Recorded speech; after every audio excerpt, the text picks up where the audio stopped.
गर्मी अपने चरम पर थी। पूरा गांव पसीने से तरबतर हो रहा था। लोग इधर उधर छाया ढूंढते फिर रहे थे।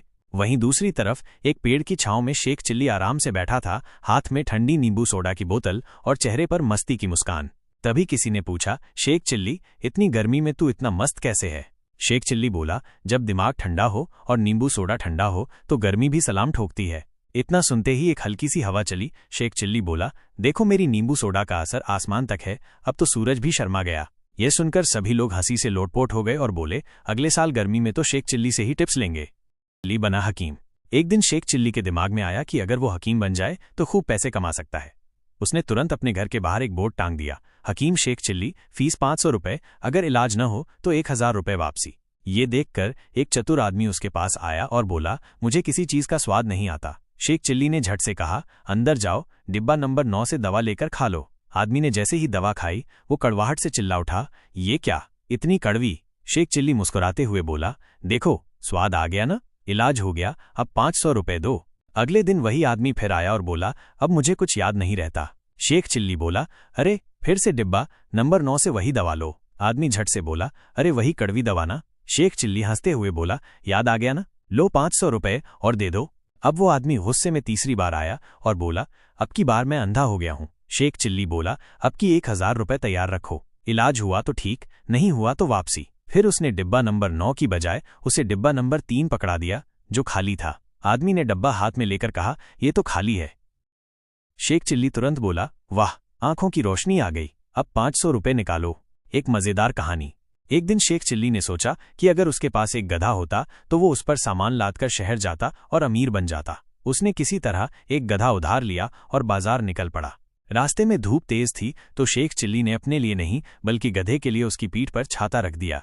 लोग ये देखकर हैरान हुए और पूछा, शेख चिल्ली, खुद धूप में जल रहे हो और गधे को छाया दे रहे हो? शेख चिल्ली ने जवाब दिया, अरे अगर ये गधा बीमार पड़ गया तो मैं सामान कैसे ले जाऊंगा, मैं तो ठीक हूं।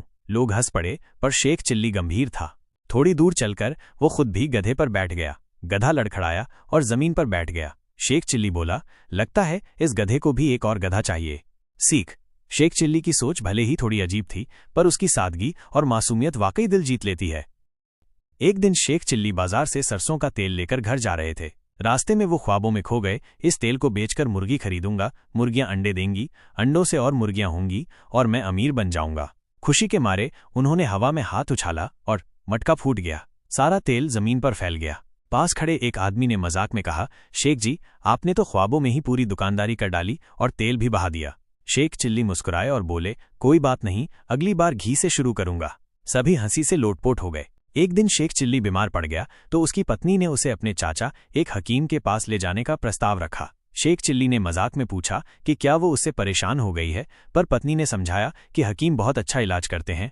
हकीम ने शेख चिल्ली की नब्ज देखी और तुरंत बता दिया कि उसे ज्यादा सोचने की बीमारी है। इस पर पत्नी ने हकीम की बात की पुष्टि करते हुए कहा कि शेख चिल्ली तो रोटी देखकर भी सोचने लगता है कि उससे हलवा कैसे बनाया जाए। हकीम ये सुनकर हंस पड़ा और उसने इलाज बताया, रोज सुबह काम पर भेजो और शाम को सपने देखने दो। शेख चिल्ली ये सुनकर खुश हो गया और बोला, तो मतलब अब मुझे हकीम भी सपने देखने की छूट दे रहा है। एक दिन शेख चिल्ली ने अपनी माँ से कहा, अम्मी, मैं अब बड़ा आदमी बनना चाहता हूँ। अम्मी ने कहा, तो जा बेटा, बाजार में दूध बेचा।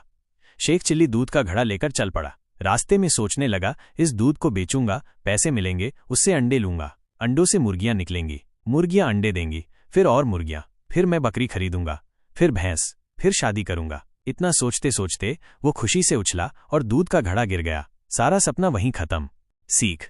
हवा में महल बनाने से पहले जमीन पर ध्यान दो। एक बार शेख चिल्ली को नमक की एक भारी बोरी शहर ले जाकर बेचनी थी। उसने एक गधा किराए पर लिया और बोरी लादकर चल दिया। रास्ते में एक नदी आई। शेख चिल्ली ने जैसे ही गधे को पानी में उतारा, नमक की बोरी भीग गई। नमक पानी में घुलने लगा और बोरी हल्की हो गई। गधे को बहुत आराम मिला। शेख चिल्ली हैरान हुआ, अरे बोरी हल्की कैसे हो गई? अगले दिन शेख चिल्ली ने सोचा, अगर नमक घुल सकता है तो कुछ और क्यों ना आजमाऊं। इस बार उसने रुई की बोरी लादी और फिर से वही नदी पार की।